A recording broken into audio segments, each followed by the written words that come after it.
Students, we will discuss about the important news. First news is regarding the Chhattisgarh के perspective से है। Students, Chhattisgarh के वहाँ पे सिक्योरिटी फोर्सेज के द्वारा 28 जो नक्सलाइट पर्सन्स हैं उनको यहाँ पे एलिमिनेट किया गया है। आप देखिए कि छत्तीसगढ़ का जो सदर्न पार्ट है वहाँ पे आपको जो नक्सल मूवमेंट से रिलेटेड जो पर्सन्स हैं उनका प्रेजेंस आपको देखने के लिए मिलता है। स्टूडेंट, छत्तीसगढ़ का जो सदर्न पार्ट है उसको हम बस्तर रीजन के नाम से जाना करते हैं। आप देखिए कि बस्तर रीजन के अंदर में आपको कुछ डिस्ट्रिक्ट्स हैं वो देखने के लिए मिलते हैं, जिसके अंदर बीजापुर डिस्ट्रिक्ट है, दंतेवाड़ा डिस्ट्रिक्ट है और आप देखिए कि बस्तर डिस्ट्रिक्ट है जो भी इस बस्तर रीजन के अंदर सिचुएटेड है। Student, southern part of Chhattisgarh के वहाँ पे जो नक्सलाइट मूवमेंट है उसका प्रेजेंस क्यों है? एक तो आप देखिए कि फॉरेस्ट का वहाँ पे प्रेजेंस होना, सेकंड अगर हम डिस्कस करें स्टूडेंट्स, काफ़ी सारे स्टेट्स हैं जिनके साथ में अपना जो एरिया है वो शेयर किया जाता है छत्तीसगढ़ का जो सदर्न पार्ट है उसके द्वारा। तो आप देखिए कि जो नक्सलाइट मूवमेंट से रिलेटेड जो पर्सन्स हैं उनके द्वारा एक स्टेट के एरिया के अंदर जो अटैक है उसको कैरी किया गया और उसके बाद में वो दूसरे स्टेट के अंदर माइग्रेट है वो करते हैं।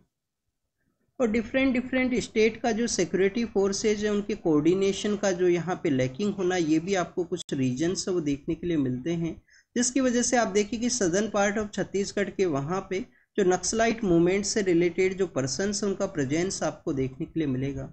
इसके अलावा स्टूडेंट जो ट्राइबल कम्युनिटी है, जो ट्राइबल पॉपुलेशन है, उनका भी वहाँ पे प्रेजेंस होना, जिनको कि आप देखिए कि कंटिन्यूस डिस्क्रिमिनेशन के अगेंस्ट में ही ये जो मूवमेंट है वो आपको 1967 के समय इसका जो ओरिजिन है वो देखने के लिए मिलेगा।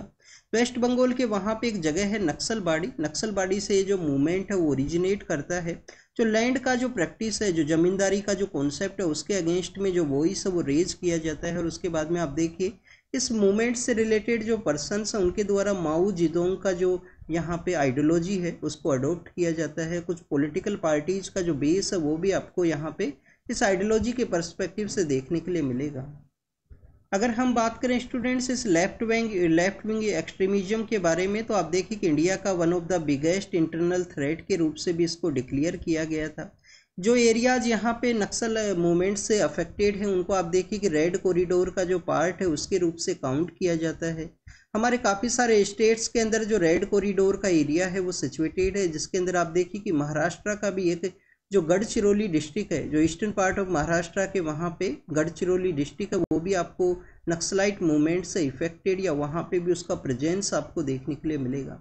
या हमारी गवर्नमेंट के द्वारा कुछ इनिशिएटिव्स हैं उनको लॉन्च किया गया है। आप देखिए कि नक्सल मूवमेंट से रिलेटेड पर्सन्स हैं, अगर वो यहाँ पे मेन स्ट्रीम के अंदर उनको रिहेबिलिटेशन को कैरी करना है, उनको मूवमेंट को आप देखिए कि यहाँ पे मूवमेंट से निकलना है, तो समय समय पे गवर्नमेंट के द्वारा काफ़ी सारे इनिशिएटिव्स हैं उसको लॉन्च किया गया है। जैसे कि आप देखिए कि समाधान स्ट्रेटजी है वो आपको नक्सल मूवमेंट से रिलेटेड जो पर्सन्स हैं उन्हीं को मेन स्ट्रीम में ऐड करने के रिगार्डिंग में आपको देखने के लिए मिलेगा। आप देखिए कि गवर्नमेंट के द्वारा एक रोशनी इनिशिएटिव है उसको भी लॉन्च किया गया था। रोशनी इनिशिएटिव का भी बेसिक पर्पज़ यही था कि लेफ्ट विंग एक्सट्रीमिज्म से अफेक्टेड जो एरियाज है वहाँ पे स्किल है उसको प्रोवाइड किया जाए। स्टूडेंट्स, इसके अलावा अगर हम वहाँ पे रीड करें तो आप देखिए कि जब दंतेवाड़ा के अंदर में ओपी चौधरी नाम के जो एक IAS ऑफिसर हैं जब वहाँ पे पोस्टेड थे, तो उनके द्वारा काफ़ी सारे इनिशिएटिव्स हैं उन्हीं के बेसिस पे चलाए गए थे, जिसके अंदर नन्हे परिंदे हैं, छूलो आसमान हैं, काफ़ी सारे ऐसे इनिशिएटिव्स आपको देखने के लिए मिलेंगे कि दंतेवाड़ा के अंदर एजुकेशन है उसको प्रमोट किया गया उनके द्वारा। क्योंकि आप देखिए कि education one of the tool है जिसके थ्रू आप यहाँ पे किसी भी सोसाइटी है उसको मेन स्ट्रीम के अंदर ऐड कर सकते हो।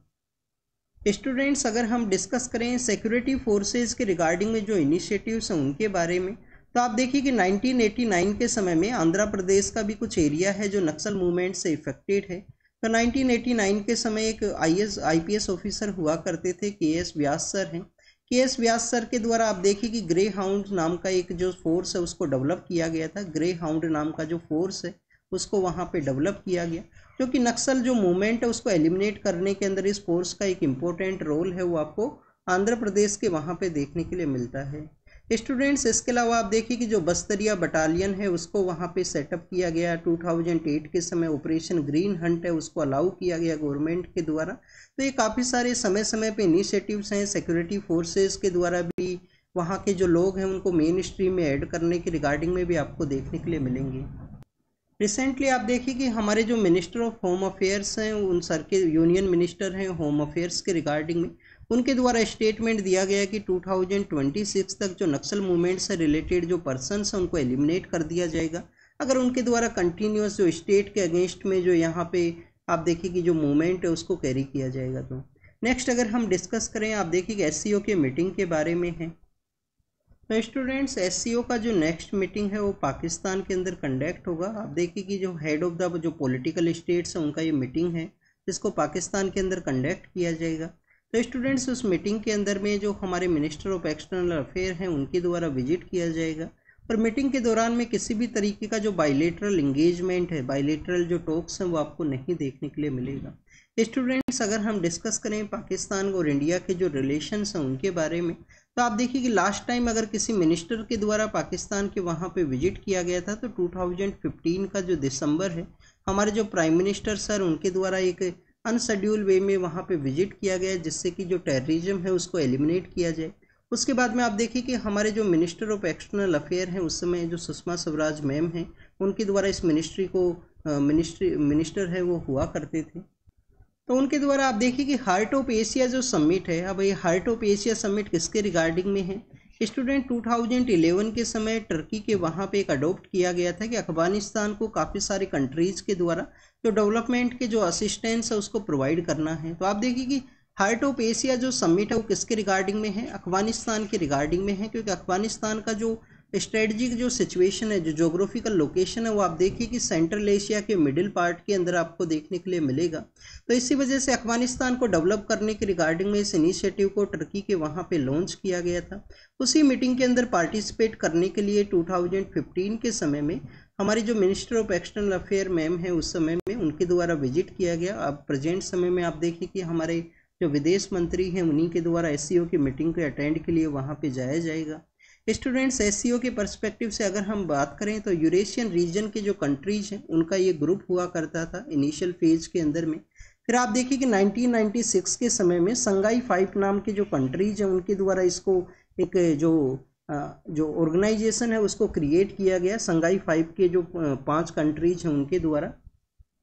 अब अगर हम डिस्कस करें स्टूडेंट्स संगाई 5 के जो कंट्रीज हैं उनके बारे में, तो आप देखिए कि स्टूडेंट्स यहाँ पे रसिया के अलावा चाइना है, चाइना है। इसके अलावा जब भी हम सेंट्रल एशिया के जो कंट्रीज़ के बारे में रीड करते हैं, कुछ कंट्रीज आपको के जो यहाँ पे लेटर है उसके साथ में देखने के लिए मिलेगा। तो आप देखिए कि कजाकिस्तान है, किर्गिस्तान है, ये आपको बहुत कंट्रीज हैं। और इसके अलावा स्टूडेंट्स यहाँ पे जो ताजिकिस्तान है। स्टूडेंट्स, याद रखना यहाँ पे जो सेंट्रल एशिया के 5 कंट्रीज़ के बारे में जब हम रीड करते हैं तो आप देखिए कि 2 कंट्रीज़ का जो नेम है वो आपको के लेटर के साथ में देखने के लिए मिलेगा, 2 कंट्रीज़ का जो नेम है वो आपको टी लेटर के साथ में देखने के लिए मिलता है, और एक कंट्री है यहाँ पे उज्बेकिस्तान। तो इसके अंदर में जो तुर्कमेनिस्तान है, जो तापी पाइपलाइन वाला है, जो कैस्पियन सी के साथ एरिया शेयर करता है तुर्कमेनिस्तान, वो इस ग्रुप का जो पार्ट है वो नहीं है। तो स्टूडेंट्स, रसिया, चाइना, कजाकिस्तान, किर्गिस्तान और ताजिकिस्तान, इन 5 कंट्रीज के द्वारा इस ग्रुप को क्रिएट किया गया था जिसको कि हम संगाई 5 के नाम से जाना करते थे। 2001 के समय में आप देखिए कि 2001 के समय आपको उज्बेकिस्तान के द्वारा भी इसको ज्वाइन किया गया और इसका जो नेम है वो आपको संगाई कॉरपोरेशन ऑर्गेनाइजेशन के नाम से देखने के लिए मिलेगा। उसके लेटर फेज के अंदर में आप देखिए कि इंडिया एंड पाकिस्तान के द्वारा 2017 के समय प्रपोज किया गया कि इंडिया एंड पाकिस्तान के द्वारा भी संगाई कॉरपोरेशन ऑर्गेनाइजेशन है उसको ज्वाइन किया जाएगा। बाद में आप देखिए कि इंडिया पाकिस्तान के बाद में ईरान के द्वारा भी इसको ज्वाइन किया गया, इंडिया पाकिस्तान, फिर आप देखिए कि ईरान के द्वारा भी इसको ज्वाइन किया गया है। और स्टूडेंट्स, रिसेंटली यहाँ पे जो बेलारूस है जो कि रसिया के साथ में एरिया शेयर करता है, जो आप देखिए कि यूक्रेन के भी नियर बाई एरियाज़ के अंदर सिचुएटेड है बेलारूस के द्वारा भी इसको ज्वाइन किया गया। तो स्टूडेंट्स, ये तो मेंबर कंट्रीज़ के बारे में हुआ। अगर हम बात करें यहाँ पे SCO के ही पर्सपेक्टिव से, तो आप देखिए कि SCO ये जो ग्रुप है इसके द्वारा वर्ल्ड का जो 40% पॉपुलेशन है उसको आप देखिए कि यहाँ पे शो किया जाता है। इस ग्रुप के अंदर में वर्ल्ड का जो 40% पॉपुलेशन है उसको प्रेजेंट किया जाएगा, जिसके अंदर आप देखिए कि इंडिया एंड चाइना जो हैं वो मेजर कंट्रीज है जहाँ पे पॉपुलेशन का काफ़ी अच्छा प्रेजेंस है। 20% जो वर्ल्ड का जो जीडीपी है उसका भी प्रेजेंस इस ग्रुप के थ्रू आपको देखने के लिए मिलता है। और 22% आप देखिए कि वर्ल्ड का जो लैंड मास है, जो ज़मीन है, उसका भी प्रेजेंस आपको यहाँ पे इस ग्रुप के थ्रू देखने के लिए मिलेगा, जो कवर किया गया है इस ग्रुप के जो कंट्रीज हैं उनके द्वारा। तो स्टूडेंट्स, ये एससीओ के बारे में था। आप देखिए कि पाकिस्तान के वहाँ पे मीटिंग होगा, मिनिस्टर ऑफ एक्सटर्नल अफेयर के द्वारा विजिट किया जाएगा। अगर हम डिस्कस करें एससीओ का जो स्ट्रक्चर है उसके पर्सपेक्टिव से, तो आप देखिए कि एससीओ का जो सेक्रेटरीट है उसका हेडक्वार्टर कहाँ पे है, बीजिंग के वहाँ पे उसका हेडक्वार्टर है। याद रखना स्टूडेंट्स, कहाँ पे है, बीजिंग के वहाँ पे, क्योंकि चाइना के दो कंट्रीज, दो जो सिटीज़ हैं उसकी वजह से आप देखिए काफ़ी बार आपसे क्वेश्चंस को यहाँ पे जो नेम है वो चेंज कर दिया जाएगा। बीजिंग एंड सिंगाई दो यहाँ पे इम्पोर्टेंट सिटीज़ हैं चाइना के। तो स्टूडेंट, जो बीजिंग है वहाँ पे इसका जो हेडक्वार्टर है वो सिचुएटेड है, जो सेक्रेटरीट है। इसके अलावा स्टूडेंट्स, आपने रेड्स के बारे में भी सुना होगा, रीजनल एंटी टेररिज्म का जो स्क्वाड है एससीओ का ही, जो टेररिज्म को एलिमिनेट करता है। और आप देखिए कि आयरनी इस ग्रुप का, आप देखिए कि पाकिस्तान भी इस ग्रुप का जो मेंबर है वो है। और यहाँ पे रीजनल एंटी टेररिस्ट जो स्क्वाड है वो भी यहाँ पे कॉन्स्टिट्यूट हुआ है इस ग्रुप के अंदर में। तो स्टूडेंट्स, रीजनल एंटी टेररिस्ट जो स्क्वाड है उसका जो हेडक्वार्टर है वो आपको ताशकंद के वहाँ पे देखने के लिए मिलता है। आप देखिए कि हमारे जो हमारे फॉर्मर प्राइम मिनिस्टर हैं लाल बहादुर शास्त्री, उनसे रिलेटेड काफ़ी ज़्यादा इम्पोर्टेंट है वो प्लेस ताशकंद का।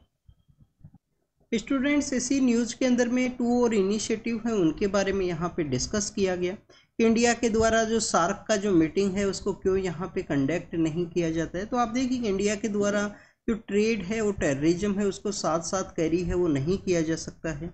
सार्क के बारे में जब भी हम रीड करते हैं कुछ बेसिक इन्फॉर्मेशन आपको पता होनी चाहिए।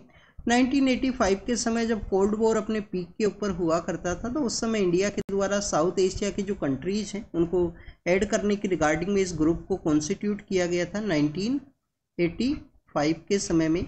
आप देखिए कि 1985 के समय इसको क्वेरी आउट किया गया। फर्स्ट मीटिंग कहाँ पे कंडक्ट हुआ था, ढाका के अंदर इसका फर्स्ट मीटिंग हुआ था। लेटेस्ट जो कंट्री है जिसको ऐड किया गया वो अफगानिस्तान है, जिसको कि 2007 के समय साउथ एशिया के सार्क जो ग्रुप है उसके अंदर में यहाँ पे ऐड किया गया। स्टूडेंट्स, इसके काफ़ी सारे इनिशिएटिव्स हैं, जैसे कि आप दिल्ली के अंदर ही आप देखिए कि साउथ एशियन यूनिवर्सिटी है, वो भी यहाँ पे सिचुएटेड है, सार्क का ही वो यूनिवर्सिटी है साउथ एशियन कंट्रीज़ का। और जब से आप देखिए कि इंडिया के अंदर काफ़ी सारे जो अटैक्स हैं वो देखने के लिए मिले थे, उसके बाद से इसका जो मीटिंग है वो आपको नहीं देखने के लिए मिलेगा। इंडिया के द्वारा कंटिन्यूस पाकिस्तान को यहाँ पे एलिमिनेट भी किया गया है कि पाकिस्तान माइनस जो सार्क कंट्रीज हैं, या सार्क माइनस पाकिस्तान का जो आप देखिए कि इनिशिएटिव के थ्रू ही जो सैटेलाइट है उसको भी लॉन्च किया गया था। नेक्स्ट अगर हम डिस्कस, तो आपके लिए यहाँ पे एक होमवर्क है। आप देखिए होमवर्क ये है कि सार्क के जो कंट्रीज हैं उनके बारे में आपको बताना है कमेंट सेक्शन के अंदर में, ये आपका होमवर्क है। सार्क के और भी इनिशिएटिव आपको पता होने चाहिए, कि सार्क का जो फंड है क्या वो भूटान के वहाँ पे सिचुएटेड है। और सार्क के और भी जो इनिशिएटिव हैं जैसे आर्बिट्रेशन का जो यहाँ पे जो कोर्ट है क्या वो पाकिस्तान के वहाँ पे सिचुएटेड है। इनके बारे में भी समय अगर आपको मिले तो रीड करना। नेक्स्ट अगर हम बात करें पीएम किसान के बारे में है। पीएम किसान बेसिकली क्या है, बेसिकली पीएम किसान आप देखिए कि गवर्नमेंट का एक इनिशिएटिव है।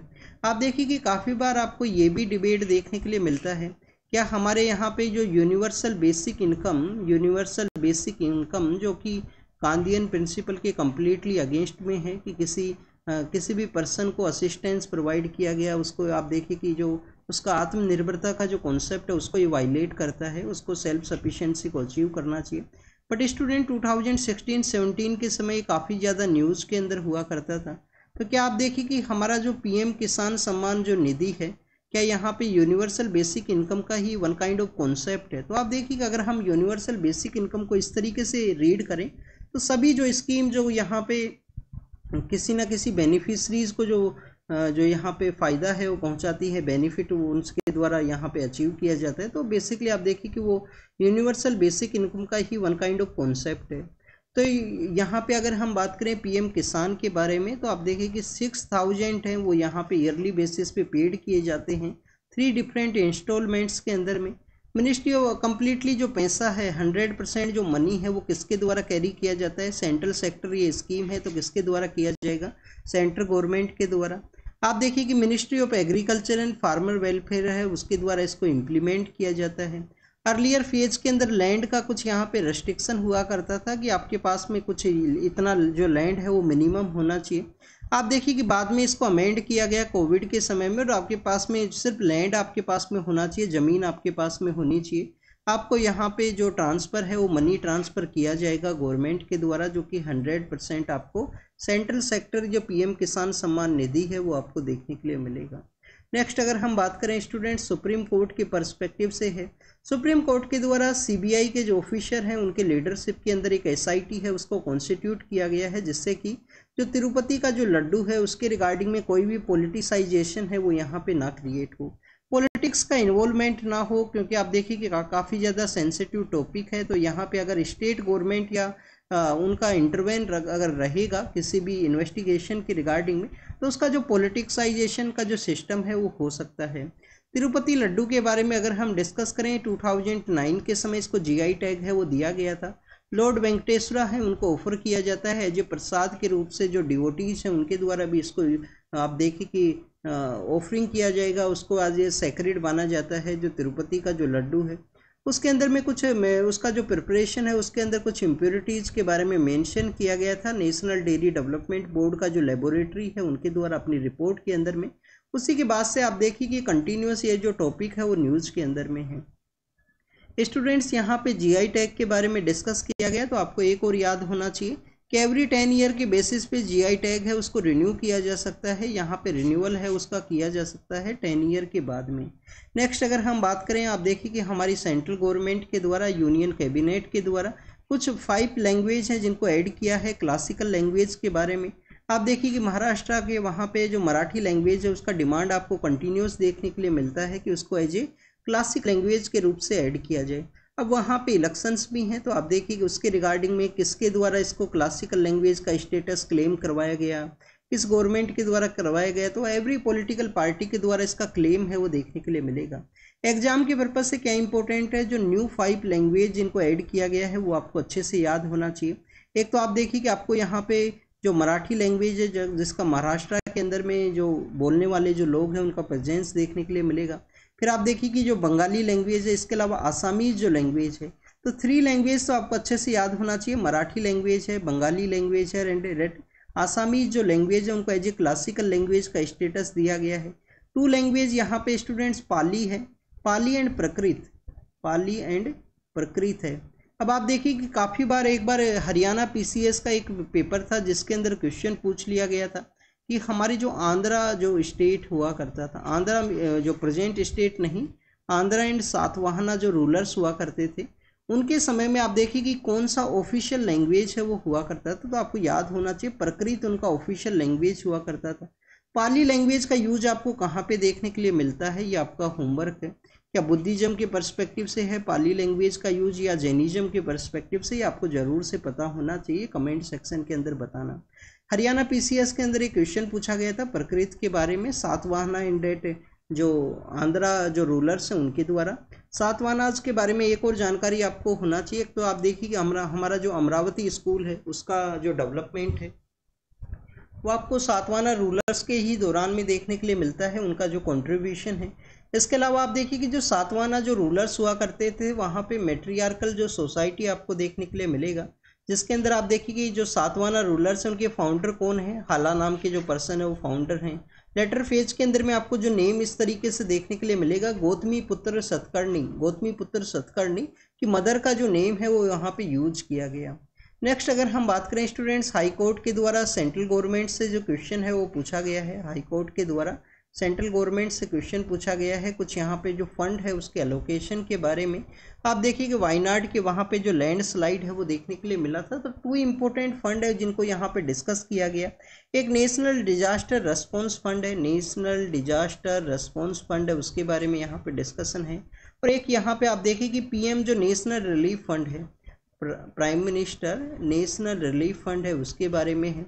अब आप देखिए कि नेशनल डिजास्टर रिलीफ फंड के बारे में आपको पता होगा कि जो हमारा डिजास्टर मैनेजमेंट एक्ट है उसी के थ्रू इसको क्रिएट किया गया था, और किसी भी डिजास्टर के अंदर जो रिलीफ है उसको प्रोवाइड करने के पर्सपेक्टिव से फंड आपको देखने के लिए मिलता है।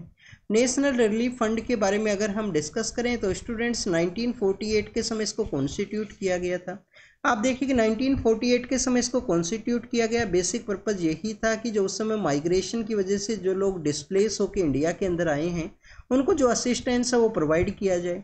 स्टूडेंट्स आप देखिए कि इसके अंदर पब्लिक कंट्रीब्यूशन भी आपको देखने के लिए मिलेगा, किसी भी आम लोग के द्वारा, किसी भी कॉमन पर्सन के द्वारा यहाँ पे जो कंट्रीब्यूट है वो किया जा सकता है। किसी भी तरीके का जो बजट का जो अलोकेशन है, बजट का जो सपोर्ट है वो आपको नहीं देखने के लिए मिलता है।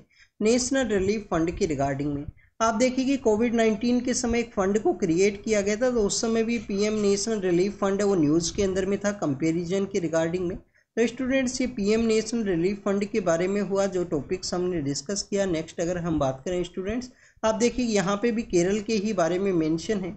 केरल के वहाँ पे कैसे जो डिजास्टर हैं उनको आइडेंटिफाई किया जाएगा, कैसे उस डिजास्टर रिस्क को यहाँ पे डिक्लाइन है वो किया जाए, उसी के बारे में डिस्कस किया गया है। तो स्टूडेंट्स इस एडिटोरियल के अंदर जो इम्पोर्टेंट हमारे एग्जाम के पर्पज से जो इन्फॉर्मेशन है उसको अगर हम यहाँ पे डिस्कस करें तो आप देखिए कि एक तो आपको पता होना चाहिए कि केरल का जो वायनाड का जो एरिया है, केरल का जो वायनाड है जो कि अप हिल्स का एरिया है, लिटिल बिट वहाँ पे हाइट आपको देखने के लिए मिलेगा। तो आप देखिए कि जो वायनाड है वहाँ पे लैंडस्लाइड की वजह से काफ़ी सारे जो लोग हैं उनका जो डेथ है वो देखने के लिए मिला है। One of the dead list आप देखिए कि जो यहाँ पे नेचुरल डिजास्टर है वो क्रिएट हुआ है जिसके अंदर काफ़ी सारे जो लोग हैं उनका डेथ हुआ। केरल के ही वहाँ पे 2018 के समय आप देखिए कि फ्लड है वो देखने के लिए मिला था। अब भी आपको वो जो वेम्बनाड लेक है उसके नियर बाई एरियाज़ के अंदर में, वेम्बनाड लेक के नियर बाई एरियाज़ के अंदर भी जो यहाँ पे आप देखिए कि काफ़ी बार जो फ्लड का जो सिचुएशन है वो क्रिएट होता है, बट लार्ज स्केल के ऊपर में आपको जो वन ऑफ द आप देखिए कि उसको सेंचुरी का जो यहाँ पे फ्लड है या डिजास्टर ऑफ द फ्लड बताया गया था 2018 के उस फ्लड के रिगार्डिंग में। तो स्टूडेंट्स अगर हम केरल के बारे में डिस्कस करें तो आप देखिए कि वहाँ पे फ्लड है, लैंडस्लाइड है, कोस्टल इरोजन है, ये जो प्रॉब्लम्स आपको कंटिन्यूस देखने के लिए मिलेगा। तो केरल का जो वेस्टर्न पार्ट है वहाँ पे जो सी का जो कोस्ट है वो सिचुएटेड है, कोस्टल एरिया है जो इरोजन की वजह से न्यूज़ के अंदर में है। ईस्टर्न पार्ट जो है वो आपको जो यहाँ पे वेस्टर्न घाट का जो एक्सटेंशन है वो आपको देखने के लिए मिलता है। आप देखिए कि WMO के द्वारा फ्लड को यहाँ पे सेंचुरी का जो फ्लड है वो बताया गया था। अगर हम बात करें वायनाड के बारे में, Wayanad eastern of the western Ghat के वहाँ पे सिचुएटेड है, उसका जो टेक्टोनिक जो आप देखिए कि जो लोकेशन है उसकी वजह से भी वहाँ पे इंसिडेंट है वो देखने के लिए मिलता है। कुछ रिवर है जिसके अंदर सारावती है, चालियार रिवर है वो वहाँ से ओरिजिनेट करता है जो कि अरेबियन सी के अंदर मर्ज करता है लेटर फेज के अंदर में। इसके अलावा स्टूडेंट्स यहाँ पे डिस्कशन यही है कि जो सेंडाई फ्रेमवर्क है, आप देखिए कि डिजास्टर रिस्क रिडक्शन के बारे में, डिजास्टर रिस्क रिडक्शन के पर्सपेक्टिव से जो सेंडाई फ्रेमवर्क है, सेंडाई फ्रेमवर्क के अंदर में यहाँ पे बेसिकली डिजास्टर के जो जोन्स है उनको आइडेंटिफाई किया जाए जिससे कि बेटर वे में तो डिजास्टर है उसको आइडेंटिफाई करने के रिगार्डिंग में, उसके रिगार्डिंग में जो इनिशिएटिव्स हैं उनको लिया जा सके। नेक्स्ट अगर हम बात करें प्रिजन के पर्सपेक्टिव से है, आप देखिए कि 1947 के समय से हमने इंडिपेंडेंस को अचीव किया। कंटिन्यूस 2024 तक जो कॉलोनियल एरा का जो डिस्क्रिमिनेटरी प्रैक्टिस है उसको अभी तक जो कंटिन्यूस कैरी किया गया है प्रिजन्स के अंदर में। तो आप देखिए कि प्रिजन मैनुअल को भी चेंज करने के बारे में कहा गया कि कास्ट बेस पे जो यहाँ पे कास्ट बेस पे जो सेल के अंदर पर्सन्स को ना रखा जाए, कास्ट बेस पे कोई यहाँ पे जो क्लीनिंग का जो एक्टिविटी है उनको ना अलाउ किया जाए। तो आप देखिए यहाँ पे सुप्रीम कोर्ट के द्वारा प्रोहिबिट किया गया है जो कॉलोनियल एरा का जो प्रैक्टिस है इंडिपेंडेंस के इतने बाद में जो कंटिन्यूस यहाँ पे आपको जो एग्जिस्टेंस के अंदर देखने के लिए मिलते हैं। तो इस टॉपिक के बारे में ऑलरेडी हमने डिस्कस किया है। प्रिजन आपको पता होना चाहिए स्टेट लिस्ट का वो पार्ट है। यूनियन होम मिनिस्ट्री के द्वारा भी जो प्रिजन के रिगार्डिंग में मैनुअल को प्रिपेयर किया गया था जिससे कि सभी को उसके द्वारा फॉलो किया जा सके। नेक्स्ट अगर हम बात करें स्टूडेंट्स, यहाँ पे मेंशन किया गया है गाजा के बारे में। आप देखिए यहाँ पे एक इनिशियल फेज के अंदर एक स्टोरी बताया गया है कि एक चिल्ड्रन है किस तरीके से वो इम्पेक्टेड है, क्योंकि आप देखिए कि काफ़ी सारे जो चिल्ड्रंस हैं उनका भी यहाँ पे जो डेथ है वो देखने के लिए मिला है गाजा के एरिया के अंदर में। तो स्टूडेंट 41,000 जो लोग हैं उनका डेथ हुआ है। आप देखिए कि लास्ट 1 ईयर के अंदर में 12,000 के आसपास ऐसे भी लोग हैं जिनको कि मेडिकल का जो आप देखिए कि डेस्परेट नीड है, उनको काफ़ी ज़्यादा इमरजेंसी नीड है, ऐसे भी पर्सन्स है वहाँ पे प्रेजेंस। और यूनिसेफ के द्वारा बताया गया है कि आप देखिए कि किसी भी कन्फ्लिक्ट एरिया के अंदर में जो वल्नरेबल जो सेक्शंस हुआ करता है जैसे कि सीनियर सिटीजन हैं, वुमेन्स हैं, चिल्ड्रंस हैं, उनको मोर इम्पैक्ट आपको देखने के लिए मिलेगा। यूनिसेफ के द्वारा बताया गया है कि वहाँ पे जो चिल्ड्रंस का जो प्रेजेंस है उन चिल्ड्रंस को आप देखिए कि मेंटल हेल्थ, साइकोलॉजिकल सपोर्ट है, इस तरीके का ज़रूरत है, क्योंकि आप देखिए किसी का फैमिली मेम्बर का कंप्लीटली सभी लोग वहाँ पे चले गए हैं, कहीं कहीं पे आप देखिए कि किसी के पास में फूड नहीं है, कहीं पे आपको हाउस है वो नहीं देखने के लिए मिलता है। तो गाजा स्ट्रिप के अंदर में जो चिल्ड्रंस हैं उनको आप देखिए कि साइकोलॉजिकल सपोर्ट, उन सभी के बारे में डिस्कस किया गया। राइटर के पर्सपेक्टिव से अगर हम डिस्कस करें तो रिपोर्टर्स विदाउट बॉर्डर एक ऑर्गेनाइजेशन है, एनजीओ है। इसके रिगार्डिंग में 2016 के समय में यूपीएससी प्रीलिम्स के अंदर क्वेश्चन पूछा गया था, रिपोर्टर्स विदाउट बॉर्डर जो आपको न्यूज़ के अंदर देखने के लिए मिलता है वो किस चीज़ से रिलेटेड है। नेक्स्ट अगर हम बात करें, आप देखिए कि एक महाराष्ट्र के वहाँ पे एक एमएलए हैं, उनके द्वारा जंप किया गया कुछ यहाँ पे फ्लोर के रिगार्डिंग में, बिल्डिंग से आप देखिए कि जंप किया गया है, जो सेफ्टी नेट है उसके अंदर वो प्रोटेक्ट हुए हैं। तो वन काइंड ऑफ प्रोटेस्ट के रिगार्डिंग में यहाँ पे उनके द्वारा जंप किया गया। एक तो आप देखिए कि महाराष्ट्र के वहाँ पे जो ट्राइबल कम्युनिटीज़ हैं उसके अंदर में जो डंगर कम्युनिटी है उनका डिमांड है कि उनको ये ऐड किया जाए, डंगर कम्युनिटी को ऐड किया जाए शेड्यूल्ड ट्राइब के अंदर में। एक तो वो डिमांड आपको देखने के लिए मिलता है। नेक्स्ट आप देखिए कि पेशा के रिगार्डिंग में है, यहाँ पे जो पंचायती राज सिस्टम का जो एक्सटेंशन किया गया हमारे जो शेड्यूल एरियाज़ हैं उसके रिगार्डिंग में, तो उसको भी यहाँ पे मेंशन किया गया है। तो उनका कुछ इस तरीके से डिमांड है। बट आप देखिए कि प्रोटेस्ट करने का जो तरीका है वो काफ़ी यहाँ पे डेंजरस वे के अंदर जो प्रोटेस्ट है वो उनके द्वारा इस तरीके से किया गया। नेक्स्ट अगर हम बात करें, इंडियन पीएम सर के द्वारा कहा गया है कि जो कन्फ्लिक्टेड अफेक्टेड एरिया है, रसिया यूक्रेन का जो एरिया है, आप देखिए कि एनर्जी सिक्योरिटी के पर्सपेक्टिव से या एनर्जी का किसी अलग कंट्रीज़ को प्रोवाइड करने के रिगार्डिंग में one of the important area है। आप देखिए कि ब्लैक सी है, जिसके रिगार्डिंग में ग्रेन्स का भी एक इनिशिएटिव आपको देखने के लिए मिलेगा। यहाँ पे एनर्जी के पर्सपेक्टिव से डिस्कस किया गया है इंडियन पीएम सर के द्वारा कि जो कन्फ्लिक्टेड एरिया है वहाँ पे कन्फ्लिक्ट को रिजोल्व किया जाए, और वर्ल्ड के अंदर में एनर्जी सिक्योरिटी के पर्सपेक्टिव से, एनर्जी का जो डिमांड को फुलफिल करने के पर्सपेक्टिव से वो काफ़ी ज़्यादा इंपॉर्टेंट है। मालदीव और इंडिया के रिलेशंस आप देखिए कि अच्छे फेज के अंदर नहीं थे, क्योंकि इंडिया के द्वारा यहाँ पे जो लक्षद्वीप आइलैंड्स हैं उनको प्रमोट किया गया था। और आप देखिए कि मालदीव का जो टूरिज्म है वो कम्प्लीटली जो स्कूबा ड्राइविंग है इन सभी के ऊपर डिपेंडेंट है। इंडिया के काफ़ी सारे टूरिस्ट वहाँ पे विजिट किया करते थे, उनके द्वारा क्रिटिसाइज किया गया इंडिया के उस इनिशिएटिव को। और आप देखिए कि उसके बाद में कंटिन्यूस इंडिया के जो टूरिस्ट पर्सन है उनका भी आपको डिक्लाइन देखने के लिए मिलेगा। आपको आप देखिए कि इंडिया और जो मालदीव का जो इंगेजमेंट है वो डिसंगेजमेंट है वो भी देखने के लिए मिलता है। उनके द्वारा इंडिया के द्वारा जो हेलीकॉप्टर सर्विस के रिगार्डिंग में जो इंडियन डिफेंस फोर्सेज के जो पर्सन्स वहाँ पे प्रेजेंस हुआ करते थे उनको भी उनके द्वारा कहा गया कि आप वापस से चले जाइए। तो इस तरीके से कुछ डिसंगेजमेंट है, अच्छे फेज के अंदर जो रिलेशंस है वो आपको नहीं देखने के लिए मिलेंगे।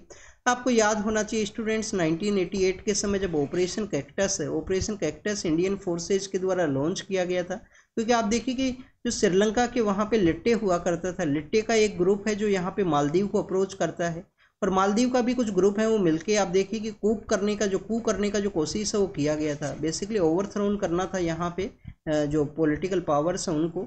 तो 1988 के समय सिक्योरिटी फोर्सेज के द्वारा ऑपरेशन कैक्टस को लॉन्च करते हुए वहाँ पे ओवरथ्रोन का जो सिचुएशन है उसको रोका गया वहाँ पे इंडियन सिक्योरिटी फोर्सेज के द्वारा। 2014 के समय जब वहाँ पे जो आप देखिए कि ओशियन का जो वाटर है जिसको यहाँ पे ट्रीटमेंट का जो प्लांट है उसका फेलियर होने के समय इंडिया के द्वारा आप देखिए कि वाटर का जो सप्लाई है, वाटर का जो यहाँ पे सपोर्ट है वो प्रोवाइड किया गया सबसे पहले। तो अच्छे फेज के अंदर रिलेशंस हुआ करते थे। बट आपको यहाँ पे चाइना का कुछ रोल है, कोलंबो सिक्योरिटी कनक्लेव के अंदर उनके द्वारा नहीं पार्टिसिपेट करना, हाइड्रोलॉजिकल सर्वे के रिगार्डिंग में डिनाई करना, हाइड्रोलॉजिकल सर्वे को नहीं कैरी आउट किया जाएगा उसको भी उनके द्वारा डिनाई किया गया। तो अभी उनके जो पॉलिटिकल लीडर हैं इंडिया के विजिट के लिए आएंगे, एग्जाम के पर्पज़ से ये सब आपको पता होना चाहिए। नेक्स्ट अगर हम डिस्कस करें तो हमारे जो एयर फोर्स के जो चीफ हैं उनके द्वारा कहा गया है कि आप देखिए कि टेक्नोलॉजी का जो अडोप्शन है वो ज़रूरी है हमारे जो बॉर्डर एरियाज है उनके सिक्योरिटी के पर्सपेक्टिव से। S-400 जो एयर डिफेंस सिस्टम है उसके बारे में भी मेंशन किया गया इनके द्वारा। तो S-400 एयर डिफेंस सिस्टम के बारे में डिस्कशन है। नेक्स्ट अगर हम बात करें, सुप्रीम कोर्ट के द्वारा डिस्कस ये किया गया है कि आप देखिए कि किसी भी जर्नलिस्ट ने अगर गवर्नमेंट को क्रिटिसाइज़ किया है तो उसके अगेंस्ट में आप जो केस है वो नहीं फाइल कर सकते हो। यहाँ पे जो जर्नलिज्म है उसको freedom of speech and expression के पार्ट के रूप से काउंट किया गया है। आप देखिए कि फोर्थ पिलर ऑफ डेमोक्रेसी भी है, और जर्नलिज्म का कॉन्सेप्ट यही है कि उनके द्वारा गवर्नमेंट के जो ड्रॉबैक्स हैं उनके बारे में बताया जैसे जिससे कि गवर्नमेंट के द्वारा इम्प्रूव किया जा सके, कोई भी कमियां है उसके बारे में उनके द्वारा बताया जाए। तो आप देखिए कि जर्नलिज्म के बारे में एक और आपको जो लाइन है वो काफ़ी बार देखने के लिए मिलता है, if it is not investigative, तो आप देखिए कि वो जर्नलिज्म है वो नहीं है। एक फेमस जर्नलिस्ट के बारे में भी आपको पता होना चाहिए, डैनियल पर्ल नाम के एक जर्नलिस्ट हुआ करते थे, जो कि आप देखिए कि उनके द्वारा टेररिज्म की पर्सपेक्टिव से कुछ इन्वेस्टिगेट किया गया था, टेररिज्म की रिगार्डिंग में उनके द्वारा विजिट किया जाता है और टेररिस्ट पर्सनस के द्वारा उनको मार दिया गया था। डैनियल पर्ल नाम के एक पर्सन है, काफ़ी फेमस जर्नलिस्ट हुआ करते थे। नेक्स्ट अगर हम बात करें एमपोक्स का जो यहाँ पे इमरजेंसी यूज है उसको अलाउ किया गया है, कुछ उसके बारे में मेंशन है। नेक्स्ट आप देखिए कि सुप्रीम कोर्ट के द्वारा एक रिव्यू पिटीशन फाइल हुआ था जिसके अंदर स्टेट्स को जो पावर दिया गया है कि उनके द्वारा भी यहाँ पे जो मिनरल के एरियाज हैं उनके उसके रिगार्डिंग में जो यहाँ पे कुछ आप देखिए कि जो रॉयल्टी इन सबको कैरी किया जा सकता है, तो उसी के रिगार्डिंग में आप देखिए कि रिव्यू पिटीशन को डिसमिस किया गया। और स्टूडेंट्स आप देखिए ई ऑफिस का जो सिस्टम है जो रेलवे के पर्सपेक्टिव से इम्पोर्टेंट है, उसके अंदर कुछ शटडाउन का जो सिचुएशन है वो देखने के लिए एग्जाम के पर्पज से इम्पोर्टेंट नहीं है। नेक्स्ट अगर हम बात करें स्टूडेंट फ्रांस के पर्सपेक्टिव से है, फ्रांस के कुछ जो यहाँ पे जो मूवी इंडस्ट्री है उससे रिलेटेड पर्सन है, उनका डेथ हुआ है, एग्जाम के पर्पज से ये भी इम्पोर्टेंट नहीं है। यूएस एंड ब्रिटेन का कुछ फोर्सेज है, उनके द्वारा रेड सी के अंदर होतीज के अगेंस्ट में जो ऑपरेशन है उसको कैरी आउट किया जाएगा, उसको यहाँ पे मेंशन किया गया है। मॉरिशस के वहाँ पे इलेक्शंस कंडक्ट होंगे, अभी रिसेंटली मॉरिशस एंड यूके का कुछ डील है उसको भी कैरी आउट किया गया। और यूएस के प्रेसिडेंट इलेक्शन के बारे में है, ईरान के जो पॉलिटिकल लीडर हैं उनके द्वारा कहा गया कि वो कंटिन्यूस फाइटिंग का सिचुएशन के अंदर रहेंगे। और हजीबुल्लाह का जो अटैक है उसके अंदर में हजीबुल्लाह के वहाँ पे जब अटैक हुआ तो कुछ लोगों का डेथ हुआ है, उसके बारे में भी मेंशन किया गया है।